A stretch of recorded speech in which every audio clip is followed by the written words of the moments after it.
Here we go. Okay, guys, I don't even know what today is. I'm going to look at my calendar. It's October 11th. Look at that. 10, 11, 16. I think that's just insane that it is almost the middle of October, first of all, because I feel like this year has just gone so slowly. I don't know if anybody else feels that way, but for us personally as a family, this year cannot go fast enough. And I'll talk about that just a little bit in what I have to share. You guys will be so proud of me today. I have slides and notes. I'm not just going to blabber on about whatever comes to my mind, which is what I usually do. Usually works out, but I'm pretty purposeful today. So I will play with my hair a little bit just because I'm a little bit nervous. I wanted to just welcome all of our new coaches. It's super exciting when our new coaches get to join us on their first call because we have these every week. And sometimes we have guest speakers and we get to learn from other leaders. And we get to hear their stories and how they do this business and what works for them and what doesn't work for them. And it's all about coming together and sharing. And so it's really exciting that we get the opportunity to hear from other leadership. And we did last year with Alexis Doss. And next week, we have actually a financial planner that's going to share with us, and he is a spouse of a Beachbody coach, and just kind of tell you how they came from way like buried in debt to now saving for their dream house, but it's taken a lot of time, a lot of effort. And he used to be a professional baseball player, so he had this just like big ego of, I'm kind of like the man, and it all fell apart. It all went away. They lost their home in a fire. And I mean, it's just an incredible story. And so it's going to be really cool to hear Val share with you guys, because this is a legitimate business.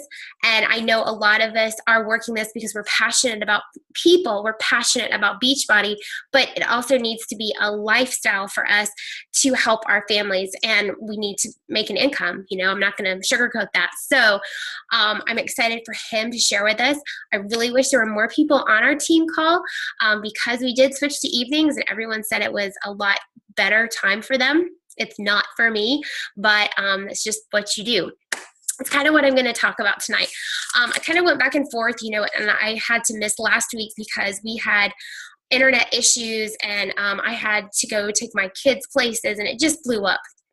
Seems to be the theme lately with my husband gone is life keeps happening to us, and we have to roll with it. And I appreciate the fact that this team has just supported me and rolled with it and just been like, it's totally okay. We have other things we can do. There are other trainings we can listen to. We can always listen to the National Wake Up Call and catch up. And so I just wanted to thank you guys from the bottom of my heart for supporting me this year, and we're not done. We still have at least 3 to 4 months left, and that's all through the holidays. And so I will not be this put together. I will be a ball of tears just because the holidays are hard, but I wanted to come to you guys and talk to you about something that made sense. And so I have actually action steps and things that I was talking about with one of my life coaches, because I'm special and I need multiple, apparently. One is not enough. I think that it's hilarious. And the growth that has happened just in the past couple months, and the preconceived notions that I've been able to get over, just because at some point, and I wrote this down, at some point you get to a point where your excuses have no more weight. Like, your excuses are the only things that are keeping you from doing the things that you know you need to do. And you can't make those excuses anymore and go anywhere in life. You really can't. And for the longest time, I made excuses and I made assumptions about things, and I explained and I rationalized why I was doing things or not doing things, and it really just served no purpose. It served nobody. And so I'm going to talk about that. I know I'm being really vague, but I started to think what I wanted to talk about. And yes, it's a kickoff call, but it's a kickoff to the fourth quarter. And so that it's not a kickoff for something, new happening. It's not a kickoff for the new year. Okay, that's an airplane. It's not an alien. I was like, oh my gosh, what's happening? I should be used to that by now, right? This is a kickoff for the fourth quarter. And so this is the end of the year. And a lot of people get to this point in the year and they go, oh, dang it. I've forgotten to do everything I said I was going to do at the beginning of the year, and now it's time to hustle. And it's kind of like, well, you kind of should have been doing that the whole time, right? Why would you be a procrastinator? Why be a last minute person? Why put that stress on yourself? Why do that to yourself instead of doing the small things all the time? And I listened to Summer Tucker give an awesome talk to some of our leaders on our team who are going to be going on a retreat here in January. And she said, why would you run at something? And this is what you can do in the next 3 months. You can go, oh my gosh, I've got to catch up. And so she used the analogy of picking up an axe and hacking at a tree. And I loved it because think if you're just like, okay, I've got to cut down this tree like as fast as I can because that's my goal, because I need that wood. I need it for fire. I need it for cooking, whatever. You can go there. And she's like, you come out and you just hack. Eventually you peter out.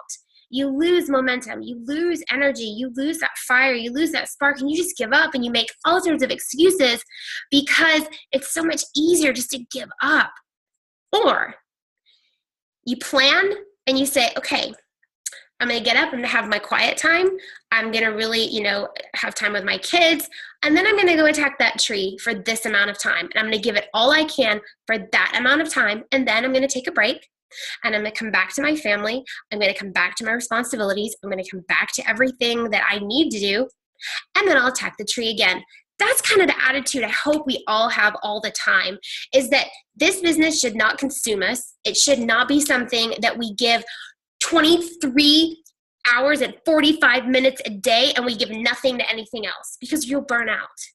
Trust me, I know. I did that my first year. It was awesome. It was exciting. It was thrilling. And it was the most exhausted I've ever been in my whole entire life, spiritually, emotionally, physically. My family was hurting. Just to be honest with you guys, it was amazing and horrifying at the same time. And talk to anybody who's ever gone through that and risen very quickly, they'll say the same thing. Because I've shared this story with other leaders and they're like, oh good, it's not just me. Got to learn to attack our goals in small portions. And so I named this call, now that I've wasted 10 minutes of your time, Ready to Launch, Ready to Run. And so I wanted to start with kind of where we've been. My life coach said, share with the team what you guys have been going through. Don't give your life story, whatever. When Chris left in February, we were mortified because we'd been told he wouldn't ever do a year-long deployment. It was a lie. It's okay. It's life. It's the military. We roll with it, right? But I think it rocked us all more than we wanted to admit. And I'm the type of person where, okay, we have a problem. Let's find a solution and let's just work through it. Let's just grow through it. And so I put all of my emotions in boxes and I put them on shelves. I compartmentalize everything. I'm not going to open that box because I can't deal with that right now. I'm not going to think about the fact that he could die because it really is not going to help me right now. I've got to focus on what I can control. I've got to do what I can do right now. So that's just the way I approach everything. But in doing that, I don't open myself up to emotions, to people, to feelings, to everything else. And so the first part of the year was really hard, and my kids really went through some stuff, and I didn't want to acknowledge it. I didn't want to face it. I didn't want to embrace it, or even say that is happening in our family and our lives. We've gone through a lot with my daughter, to the point where a lot of people said, you really need to see a counselor. And for me, I thought that was weakness. I thought that was admitting defeat. I thought that was saying, I can't do this. So that was really, really pig-headed. That was really, really snotty, honestly, to think that I can do everything on my own without anybody's help. I mean, there are professional people out there, and that's what they do. That's their job. They are paid to listen to you, share your problems, and help you work through them. They make a lot of money an hour. I can't do that with a friend. I can't be that thing for anybody else. I can't sit here and listen to everybody else's problems when I've got my own junk. And so finally, I mean, you guys, it's only been a month and a half. I'm really stubborn. I finally sought out help. And I will say that it's been the most liberating and most amazing thing that I've ever done. And at first, I was admitting that I was defeated, and I was saying, I'm weak. And it was interesting because everybody who listened to what we've been going through was shocked that we had made it this far, shocked at the past 18 years of marriage, shocked that I'd never talked to anybody about all of this stuff and been bottling it up and putting it in little boxes. And so I haven't shared that with you guys. I haven't shared that I'm in therapy with 2 counselors, because remember, I'm special, and 2 life coaches because I'm extra special. I have homework with these life coaches because you can't coach other people and not be coached yourself. And I want you guys to remember that. We pour out a lot of ourselves on other people, but it's really important that we have that person who will pour back into us. And so I finally have that person, and we're only on our 2nd meeting, and he works with John Maxwell. He's a John Maxwell life coach, and he's incredible. And he gets to the heart of things, and it's uncomfortable. It's all get out, but it's amazing. And so I just kind of wanted to share that very, very brief thing with you guys, because it's going to go into what I have to share in the next 20 minutes. Because there are many, and I'm going to share my screen now because I remember I have slides. Okay. So there are many things that I want you to think about when we talk about our want to and being ready to launch and being ready to run. Is there has to be a drive and a focus. And if you really have a drive and a focus and a why, and you guys, I know you've heard this many, many times before, that it's not going to matter how you feel, because you're going to want to get up and you're going to want to run and you're going to want to focus and you're going to want to drive towards your goals. It's not going to matter that you wake up tired, or that you are frustrated, or that things didn't go your way the other night, or that you are exhausted. I already said tired. Exhausted is the same thing. Apparently it's on my mind. But there are many, many mornings when I just don't freaking feel like it. I mean, I'll be honest with you. I don't feel like getting up. I would rather pull the covers over, not listen to the alarm, not deal with my daughter, not go take care of her and get her butt out of bed, and just roll over and see what happens. So many mornings. I mean, I can't even count on my hands how many mornings, because there's so many. But you know what? That's not going to get us anywhere that we need to be. That's not going to get her where she needs to be. It's not going to get me to moving my butt and actually doing the things that I know I need to do to get this team and me to my goals. It's not.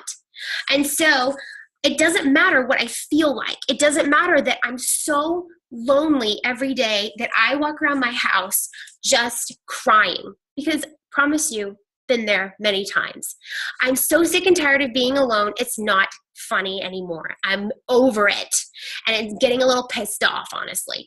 And but the thing is, I have such a great community in this team, in this family, that why the heck am I lonely?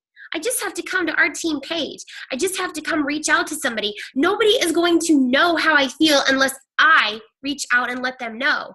I can put on a great show. I can show you guys that I'm all happy and great, and I can share my daily reading and my scripture, and I can work out, and it looks great. But what's really going on is not what you guys see.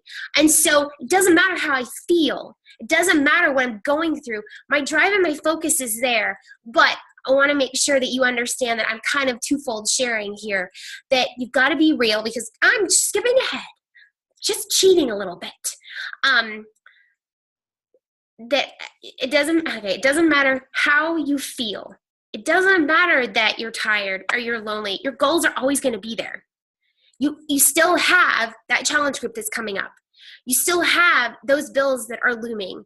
You still have that retreat that you're working towards. You still have that goal that you shared with me, with somebody else on this team, and made it very real. You spoke it. You still have those things that do not happen if you do not show up. And I don't care how you feel that day. You still have that responsibility to yourself and to the people who are looking up to you and watching you to get your crap done. And I'm sorry, I said crap and I said piss. I'm sharing just a little too much. Sorry, my potty mouth. Okay, so that was the first one. Someone's writing on my screen. What's going on?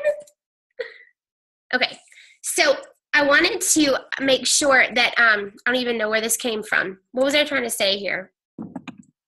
It's the same thing, right? Yeah, drive and focus.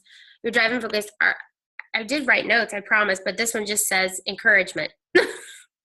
Hold on. I have more notes on my phone. Promise. I'm like all over the place here. Just wait a second. I'm so sorry.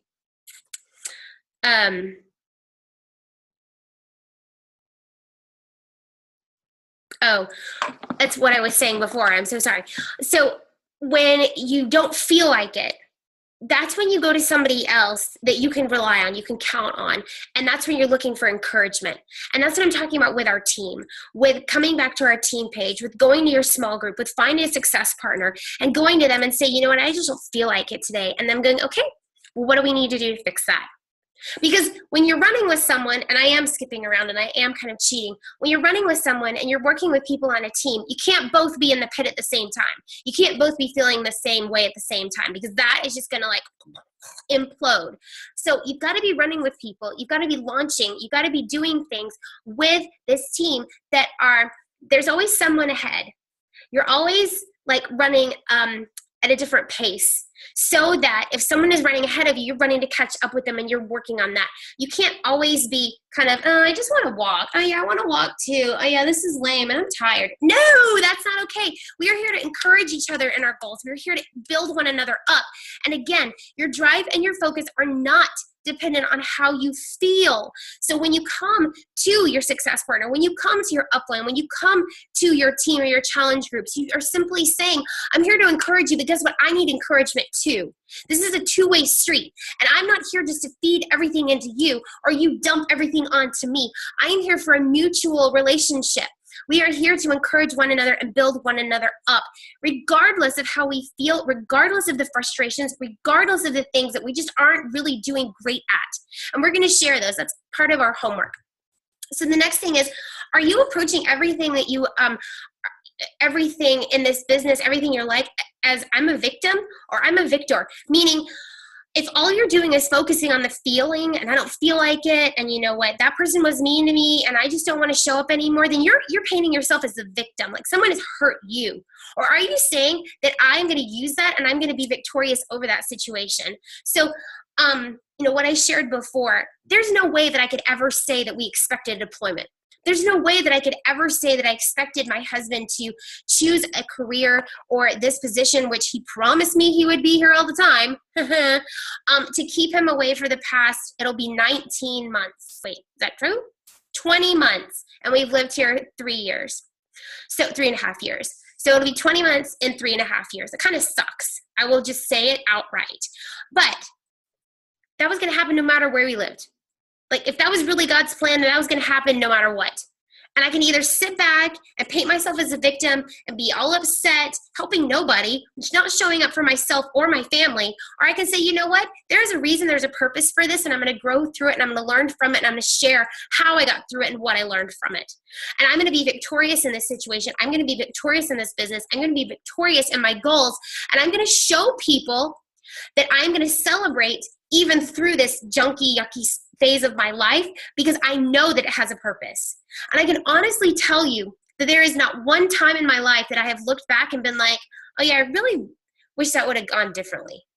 Because I know that it had a purpose. I know what I learned from that looking back. Going through it, oh yeah, I had all sorts of ideas about how this could have gone better. Looking back, I can say, oh, I totally see that. I get now why that person said no then, because she's ready now. And I'm talking about myself here. I was a quitter. You guys might not all know that. I quit this business the first time. I was an Emerald coach and everyone quit. My husband deployed and I gave up. Threw in the towel. Sold my summit ticket, done. It was 7 months later that I finally got the heart of this business. I finally understood what it was all about and I was all in. I can see I was upset. I was defeated. I was so beaten down that I had given up. Because I was doing well, I thought, but I didn't understand the heart of this. I needed that time to back away, to understand what I was truly in this for. And maybe you guys need to take a pause, take a step, take a breath, as Jericho says. And I want you guys to think about, what are you really trying to get out of this? Where do you really want to go with this? What do you want to celebrate? You're not a victim, you're a victor. I want you to be victorious in every situation, and I want you to look back and see how your story is being used to inspire and impact other people. So, we all have a full plate. Like, Some of us have that little plate with all the sections and we keep everything. Like I just got one tonight at Whole Foods. We're like, Taylor said, do you want to get this for Jackson where you can put his chicken and everything? Yeah. Then none of the foods touch. You're very good at keeping everything in its little place. You're very organized. You might be an emerald. Or you like to mix it all together. Like my husband, he's like, this looks good. I'm going to mix it all together, which is totally gross, by the way. I don't think anything should touch. I think it's gross. But he says it's not going to look like that in your tummy, so why not? I just think mixing tastes is weird. So there you go. That's my full plate analogy. This is a business of relationships. We all know that. We have a full plate. We have to check in with our challengers. We have to check in with each other. We have to make sure that we're reaching out. And I know that gets really, really hard.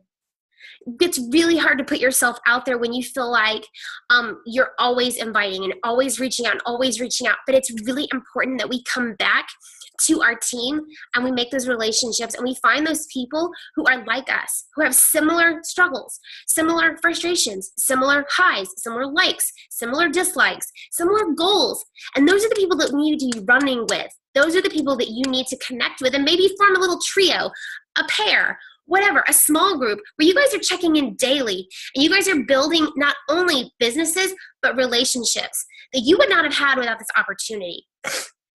But at the same time, your happiness doesn't come from anybody else. Your joy doesn't come from anybody else. Your success doesn't come from anybody else.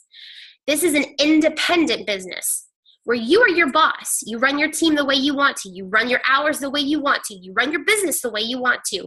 It is you working on you and your business.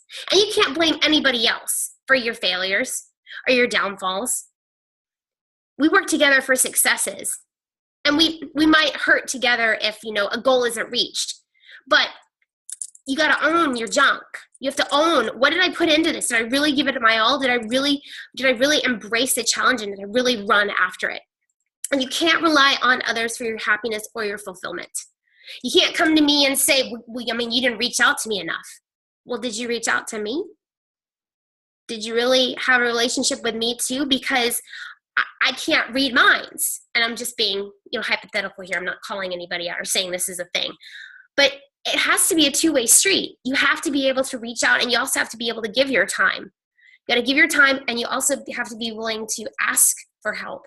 So that's the full plate thing. I have a very full plate right now and my plate gets kicked out of my hand a lot and food's all over the floor and I'm picking it up. I feel like I'm just a mess. It's a big food fight.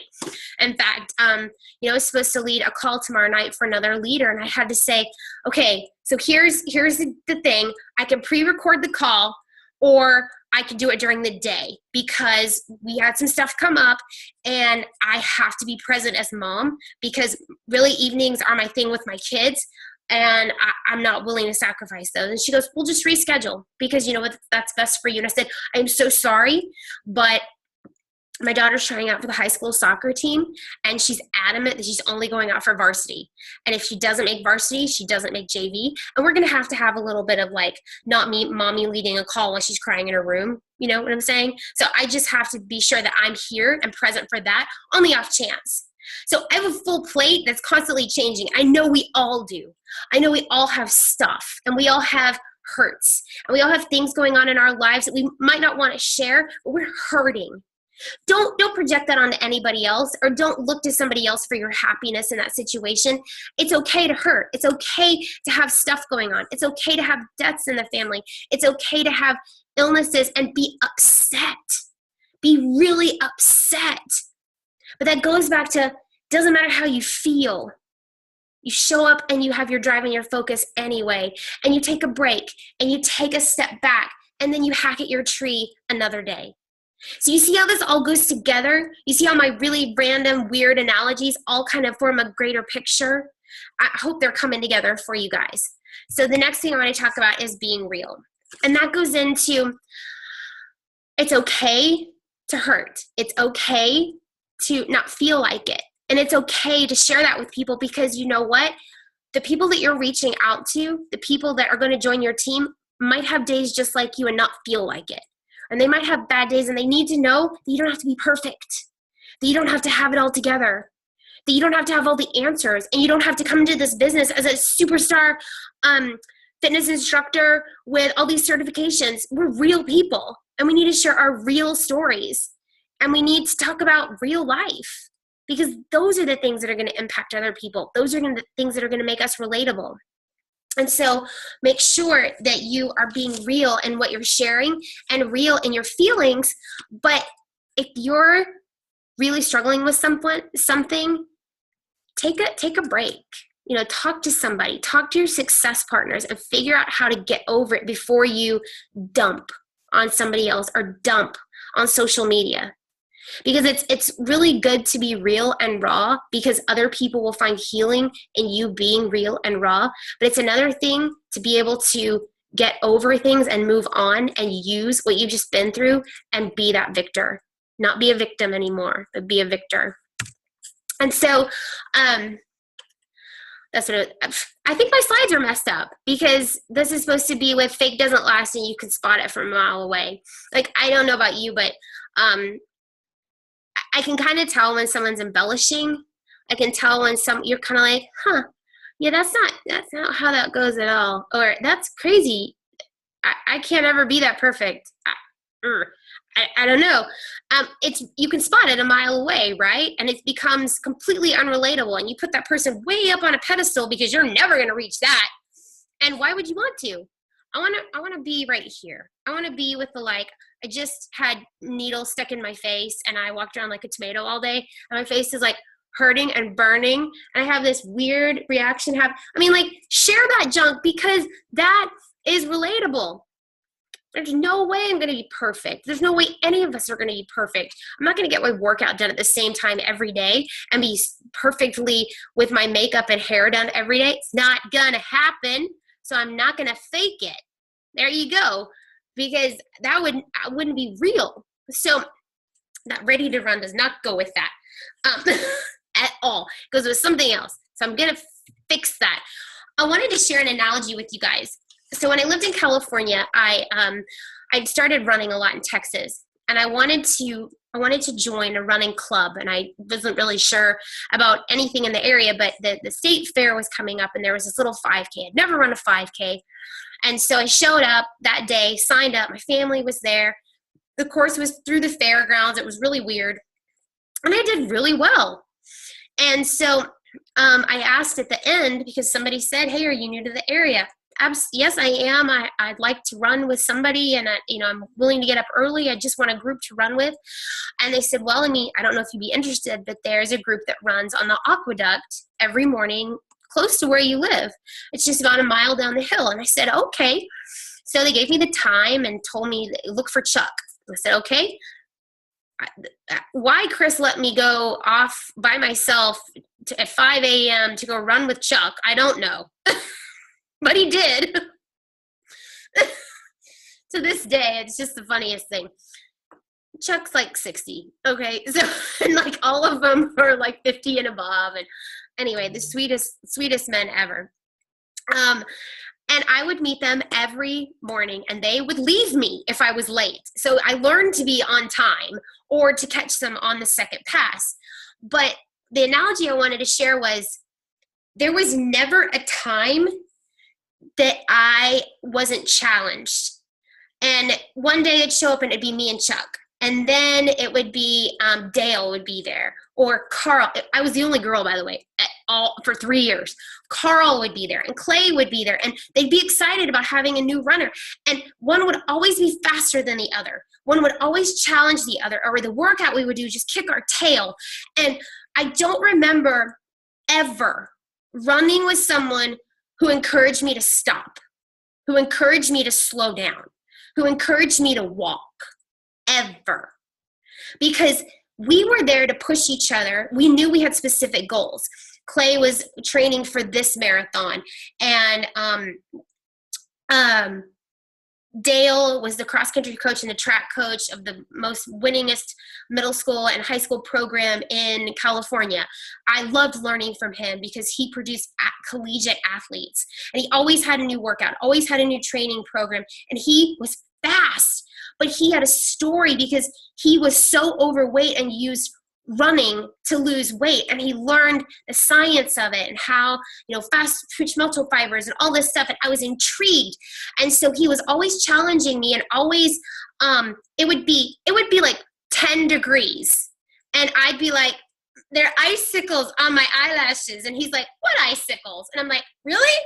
You don't have icicles? And he's like, yes, of course I have icicles, but we're running, and it was like torrential rain, and I'd be like, it's a little wet out, and he goes, what rain?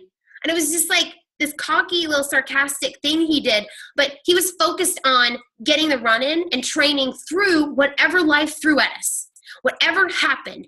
I mean, there were animals and snakes that would come on the trail. We keep running. There were people who were suspicious. We keep running. We kept running, and we kept pushing each other, and there was always a new workout. There was always someone to push us. Sometimes I was the pusher. Sometimes I was the fastest one, and I was dragging them along, and that felt really good. But then there were other days where I just could not keep up. But they were in my sights, and I was going to follow them, and I was going to catch them. Gosh darn it, because no 60-year-old man was going to beat my 35-year-old butt. You know what I'm saying? I was like, no way! And I'm not 35 now, but I was then. And so that aqueduct taught me so many lessons, and it was just this little pavement along an aqueduct in California with men that I met every morning who pushed me to be my best. That's all I cared about. They were encouraged, they listened, we told our life stories, they asked about my kids. We're friends, we formed a relationship, but along the way we hit really huge goals and celebrated the heck out of them after we would wake up in an ungodly hour to drive 3 hours somewhere to run because we're insane, and then hurt, and then sign up for a new race because we're complete idiots. And that's what we did. But then we would get back together. There was never that was great, I guess I'm done with that goal. It was always, what's your next goal? What are you going to do now? What's your next race? How do you want to improve? How can we tweak your training? It was always something we were working on together. And we weren't competitive. We weren't trying to beat each other because, hey, I was the only woman. So we were in a different age bracket and a different gender bracket. So they were always encouraging me, and I was always there to cheer them on. They were always at the finish line if they beat me, and I was always there running alongside them to run them in. It was that relationship, and that's what I want on this team. That's what I want from this family, is everyone has a specific goal. You guys need to share it.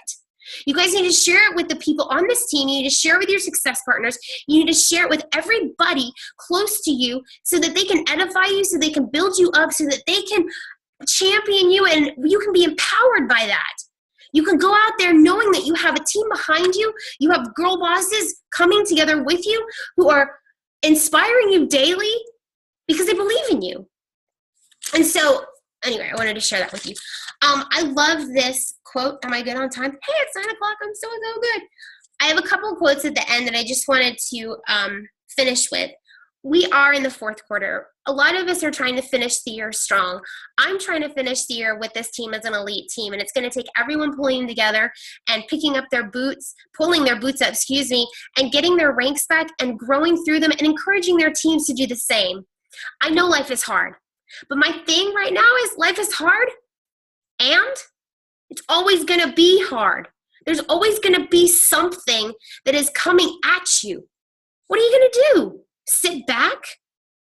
Sit down and let it happen to you? Or are you going to grow through it? I could have approached this whole year with, well, this sucks. He'll be home in a year, so I'll just sit here, get fat, eat a lot of junk, not work out, not take care of myself, and wait for him to come home and pray that we survive this year. Well, that's just not how I roll. And I want to be stronger inside and outside when he comes home. I want to set a good example for my family. I want to maintain leadership and integrity on this team. And I want you guys to hit your goals. And I want this team to finish the year stronger than we started and show people what's possible. That life can happen to you, but you can be a victor, not a victim. And so this quote, I'm gonna share it because I know that the font is a little funky. You can't complain about the results you didn't get from the hard work you didn't do. And I think a lot of us are expecting like this magical pill or this thing to just like, okay, I'm a coach. I have these big goals. Why aren't they happening? People are saying no. I guess I'm going to give up. Well, that's really not the attitude to have, is it? Because you're not growing at all. You're expecting to be spoon-fed, you're expecting handouts, you're expecting something to happen to you instead of making things happen. And that's what you've got to do in this business is you've got to kind of embrace this. Doing your own thing and being your own boss doesn't mean you get to go fishing all the time. You still have to show up early and stay late. I think the most successful bosses are the hardest workers because their hand is in everything. They know everything that's happening. They are affecting change in every area of their organization, and they are reaching down. It doesn't matter how far into their organization to pull up the leaders and give them the opportunity to lead. You're still at war with the hourglass. There's still only 25 hours, 24 hours, hello, in a day, and time marches on. We're not getting any younger. We still have all these things that we want to do in life, but the difference is you control your destiny, not someone else. And that's that you can't find your happiness or your joy or your fulfillment in somebody else. This is up to you guys.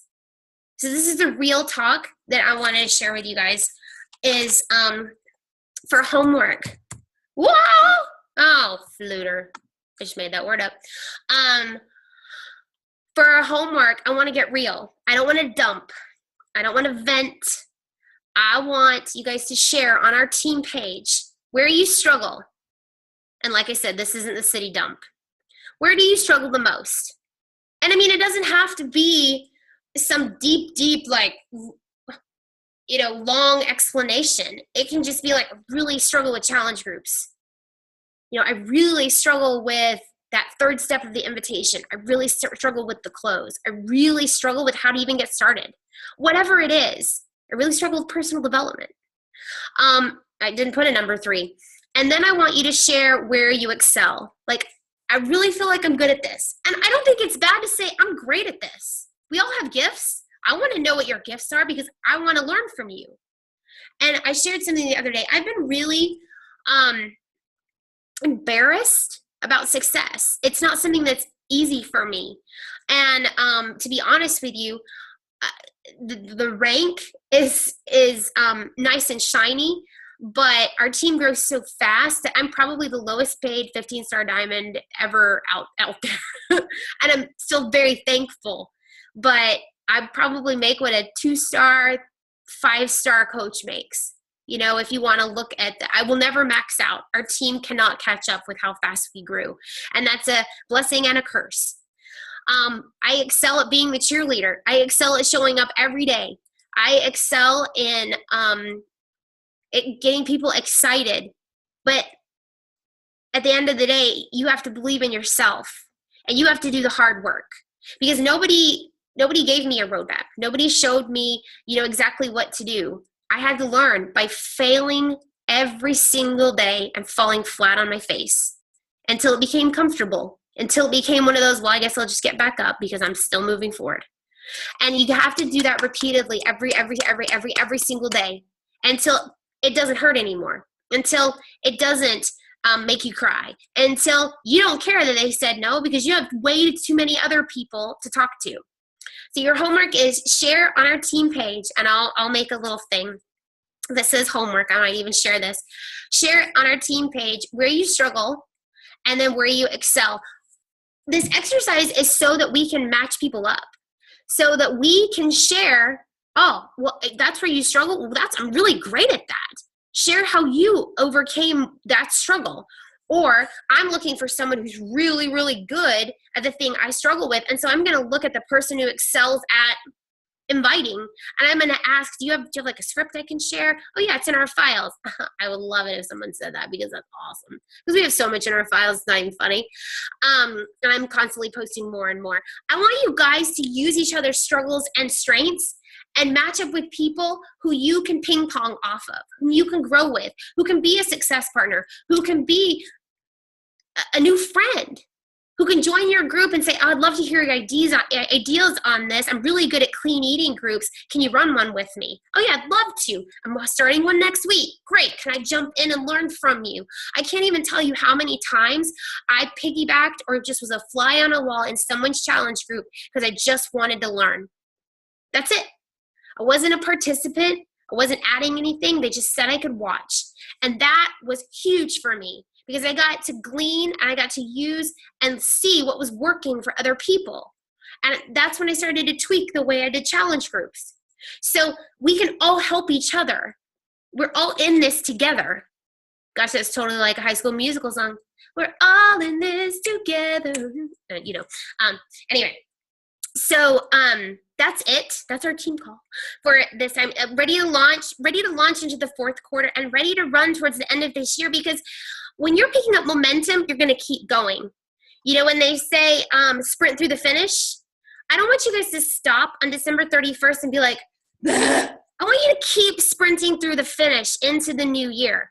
So the momentum that you are building right now is going to carry you into the new year. I'm about to start reading the 12-week year because I want to have more strategy. I want to have more purposeful action in place with our team. And, you know, it's something that Melanie talked about the other day. She's using it to strategize her team in this fourth quarter. And I think it's, why not learn from the best, right? I'm humble. I can say that. I want to learn from someone who is really, really good at finishing strong and starting off even stronger. And I think we can all gain knowledge from that. So my mouth is really dry. I have to go be mom because we have stuff to do. So I hope you guys will post your homework. I'm going to post a graphic and say team call homework post here, and we'll go from there, and I'll get this recording up. So I hope you guys have a great, awesome week. Finish this week strong. Bye, guys. I'll talk to you later. I can't stop sharing. Oh, there it is. I think I need a new computer. There it is. Okay. Pray my face stops being so red. All right. I'll talk to you guys later.